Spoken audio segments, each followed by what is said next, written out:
Hey Photoshoppers, welcome to another episode of Learning Photoshop. Now in my last video I explained the mechanics of how layers worked, and one of my viewers suggested that it might be useful to have some real world examples of using layers, as well to help the understanding in more practical ways, and I thought this was a great idea. So here goes. So first let's have a look at a comparison, and I've tried to make it a little bit 3D, so hopefully it'll help you understand layers. So here I've got two documents open. On the left hand side I've got a layered document, and on the right hand side I've got the same three layers but in like a little bit of a 3D look. Okay, so let's start with this one. On the left hand side here I've got my background layer, which is a picture of a tree against a sunset. Now if I go over to the right hand side here, what I've done is I've just laid it down. I've made it look like a little bit of a photograph that we've just laid on a table, but there's all transparency around the outside. Okay, so let's add a layer. So on this I've got a sunset tree text layer. So if I switch that on, you'll see that I've now got text and it says sunset tree, and if I click on it I can move it round because it's a separate layer and because it's above the background in the layer stack. Okay, let's have a look at that real world. If I click on the left now and I bring in my second layer, which is my text layer, you'll see that I've made it a little bit white, but what that's just to represent is that you can see through it. So basically I've got a complete layer and I can see through it. It's like cling film or acetate or whatever, you can see through it. But I can drag it and move it around now, so I can move this relative to the layer underneath. But when you look at it from above, what you see is the sunset tree text before everything else, and then anywhere that's transparent you see straight through to the underlying layer, which is exactly what we've got over here. Okay, let's do that again. So we'll go back to the left hand side and we'll add another layer of somebody watching the sunset with a nice sunsetty glow on them. And again, this is on a separate layer, so we can move this around wherever and position it wherever we want to position it. So now let's have a look at that real world again. So now we've got a third layer and it's got these pixels on, but everywhere else is transparent. And again, we can move this layer around to fit it anywhere we like. So basically you've got this one is the top layer, so that's what we see first. What we see is the figure, and then everywhere else is transparent, so we can now see through to the second layer, which has got the sunset text on the sunset tree. And then anywhere that's transparent on that layer we can see right through to the bottom layer. So this is the object of layers, that we can keep things separate. And now if I just register them, if I just bring that down and say, let's imagine we're flattening this, then if I bring them all down together, there you can see that you've got your sunset tree, which is here, you've got your weird little figure which is here, but you can see through both of those layers to the bottom layer, which is the sunset tree. And we can move each of these independently. That being said, let's go and have a look at a more practical application of using layers. Right, one really popular use of layers is to make a montage, like this here. Now I recently went to see the Flying Scotsman returning to York Station, and I'd like to record the occasion. Now rather than a lot of individual images, I'd like to put several images together in a montage like this. Now if you'd like these images to play with, there's a link to download them in the notes underneath the video. So let's have a look, let's have a start. So here we've got some images to play with. We've got this one and that one and that one and that one. So first I've got to find a nice background image. Well, I think my black and white one is a good background starting point, and then I'm going to put all the other images on top of it. And in my layers panel here, just make that a bit wider, you can see that I've just got my one background layer. So now I need to find another image to use. So let's go and select one. We'll say this one. So I need my move tool. So I'm going to click on the move tool in the toolbar, or I'm going to press V on the keyboard. And then I'm going to click somewhere in the image and I'm going to drag it over the top of my black and white image. And then I'm going to pause for a minute just while it comes to the front, and then I'm going to drag it back and I'm going to let it go. So you can see what happened now with the layers panel. I've now got 2 layers.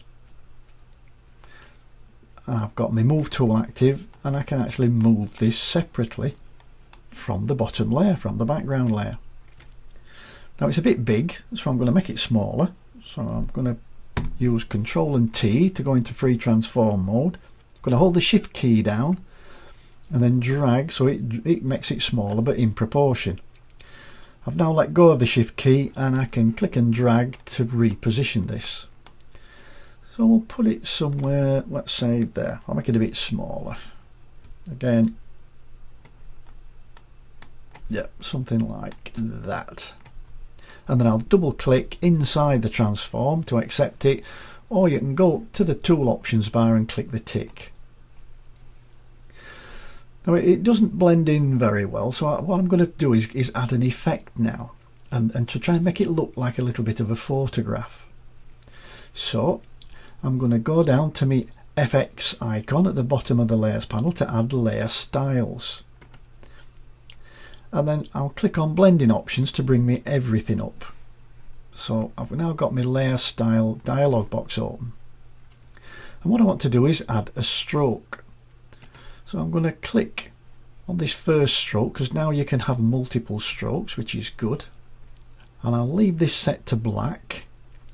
And I'll just leave it to be a little bit of a, see if I make that really thick. Well, all I want is this just to be a little tiny line around the outside, just to offset it from the background. That's good enough. I'm happy with that. I've now got a second stroke which I can add. And if you want another stroke, all you do is just click the plus button. But this stroke, I'm going to say I want a white stroke round it. So I'm going to go into that stroke there and see we've got the colour set to white. It's set to inside as a position, so this will make the edges nice and square. And then I can change the size of the white, and I'll put it down to about, let's say 6 pixels. I think that doesn't look bad as a little bit of a photograph. And then I'll also add a little bit of a drop shadow, just to try and give it a little bit of a separation from the background, to make it look like this is sitting on top of the other image. So drop shadow, I'll leave it set at 30 degrees, and you'll see that it's just sticking out at the bottom, just here you can see it. So I'll soften it a little bit as well, and we'll give it a little bit of size. Okay, well, we'll see how that looks in a bit. Okay, so I'm going to click OK to accept all that, because I'm happy now that that looks okay. What I'll do is I'll just drag that down to a lighter area, just have a look at that drop shadow. You can see it there. It's a bit hard really, so I'm going to go back into my drop shadow. So I'm going to double click on the drop shadow, and then I'll try and soften it a little bit with the size. And probably the spread, just bring it in a little bit so it doesn't stick out as much in the distance. That's better, I like that better. Okay, click OK, and then I'll put that back. Okay, let's do that again. So let's pick one of the other images. So we'll try this one. Again, move tool, click and drag it back and let it go. Same type of thing, Control and T. I'm going to make it smaller, and then what I'll do is I'll just use the first one as a bit of a template. So you can see I've got the smart guides on, and they let me line it up at the top. So what I'm going to do now is hold the Shift key down and drag the bottom up until I get it more or less the same size. Happy with that, and I'll double click to accept it. Now I'd like the same effects as on this image on this one. so I don't want to have to go around and duplicate them again. So what you can do is, if I click on this layer 1, which is where the effects are, if you hold the Alt key down and drag the effects, you can copy them from one layer to another. So if I drag and drop now onto there, and I'll copy exactly those effects onto this one. Okay, so I'll drag that over this side and leave it there, and we'll find another image. Let's find this one, and I click and drag it up and drop it in, Control and T, drag it down. It's a bit repetitive this, and do the same again. Now I'll use those magic guides just to line up one side, hold the Shift key down to line up the other side, double click on it, and then again copy the effects. So I'm holding the Alt key down and I'm dragging it and I'm dropping it, and now that's putting the same effects on this one, and then I'll drag that somewhere here, say. And then I think we've got a fourth one. Have we got that? No, we've used that one. Oh, we've got this one. Yeah, so we'll drag that one up as well, and we'll put that one in. Again, much too big. Control and T will transform it down to a reasonable size, match it up, hold the Shift key down, that's about right, and then we'll copy the effects again. And it doesn't matter which one you copy it from, so I'll hold the Alt key down, click and drag to copy the effects onto that layer, and then I'll drag that and put it somewhere up here like that. Okay, I'm liking this. Right, let's try and finish it off a little bit with a little bit of text. So I'm going to go over to my type tool. I'm going to select a nice text. Well, I like this brush script one, so, and I've got white as my foreground colour because that's what the colour of the text is going to be. And I'm going to click, and I'm going to type York Station, and then I put a return in 2016, and I'll just position that somewhere at the bottom like that. Yeah, like that. And then I'm going to press the return key or the enter key to accept that. Now it's still not really standing out enough, this text here, this York Station, so I'm going to add an effect to it. So I'm going to go back down to my FX icon, click on it, and we'll try a drop shadow. And that's a little bit big, so well, I'll just drop that down and drop that down. I just want a little bit of separation from that background. I think that'll do fine. I'll click OK. Now I still don't think that this text here is standing out that well. So what I'd like to do is to paint with some paint behind it, just to give it a bit more separation. Now I'm going to do that again on a separate layer. So I'm going to go down to the bottom of the layers panel, and I'm going to click on the layers at this new layer icon here. And what it's going to do is it's going to put me a brand new empty layer. Well, I'd like this layer to be underneath the text. So I'm going to click and drag it and wait till I get that little line appear, and then I'm going to drop it underneath the text. That looks good. Now there's nothing changed yet because now I'm going to paint on that layer.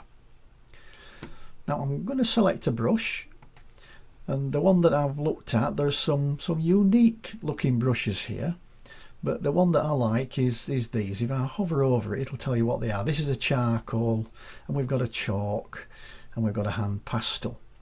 But we'll go for the charcoal because it's a little bit of an odd shaped brush, but it does give interesting effects. I'm going to use the square brackets to make this brush bigger, something like that. And then I'd like to pick a colour that's probably a little bit complementary. So what I'll do, I like these warm tones in this image, so I'm going to choose that colour. And you can do that when you've got the brush tool active. If you hold the Alt key down, your cursor changes to a little like an eyedropper. And now when I go around, and let's say I'll pick that colour. So when I click, you'll see you get a little circle. That's now selected that colour. And if you look over in the colour picker, you'll see that that's now my foreground colour. And that's what my paintbrush is going to paint with. So now I'm going to go down and I'm on my layer 5, which is my paint layer that I'm going to use under the York Station text. And I'll just start painting. Well, I'll just put another bit up there. I quite like that. Yeah, that's good. Now I'll try, I don't know whether it'll work this. Let's imagine I fancy a little bit of a drop shadow on this as well. So if I hold the Alt key down and drag that effect, and we'll drag it and drop it onto that layer and see what it does. Oh yeah. Yeah, okay, I can live with that. I quite like that. To finish off, I really think that this background layer is a little bit too dominant. I'd like to fade it a little bit. And I can try to do that. If I go down to the bottom of the layers panel, you can see it's my background layer. And I'm going to click on it. Now you can see that the opacity and the fill sliders of this layer are greyed out because it's a background. It's got this padlock on. So I'll just drag that in the bin just to turn it into a normal layer. And now I can drop its opacity. So I'll click and I'll drag, and you'll see that now that don't look so good, does it? Because what we're actually seeing now is the checkerboard pattern, because I'm making it opaque and I've got nothing underneath it. So I'm just basically fading it to transparency, which doesn't look good. So to get over this, I'm going to put a layer underneath it and fill it with white paint. Okay. We go down and we click on the new layer icon. That gives us a new empty layer. I'll just drag that down a bit so you can see it, and there it is. It's in the wrong position. It's above the background layer. I want it below the background layer. So I'm going to click it and drag it and drop it underneath. And now I need to fill this with white paint. So to do that, I need white as my foreground colour.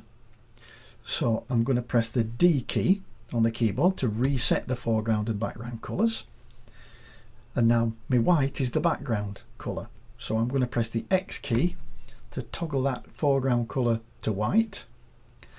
And then there's a lovely keyboard shortcut for fill from foreground colour, and that's Alt and your backspace key. And now I'm filling with opacity against a white background. So now if I go back to my background layer, my train layer, and I can vary this to suit. I can fade it right out or bring it in. I think somewhere around there is about right for me. So there we have it. Real world application for layers. Now we've added layers, we've moved layers, we've created new layers, and we've added styles and effects to layers. And we've also created opacity against layers. I hope that was useful. If it was, give me a thumbs up or leave me a comment below the video. Please subscribe to my YouTube channel for more videos on Photoshop or Lightroom. And I'll see you in the next video. Bye for now.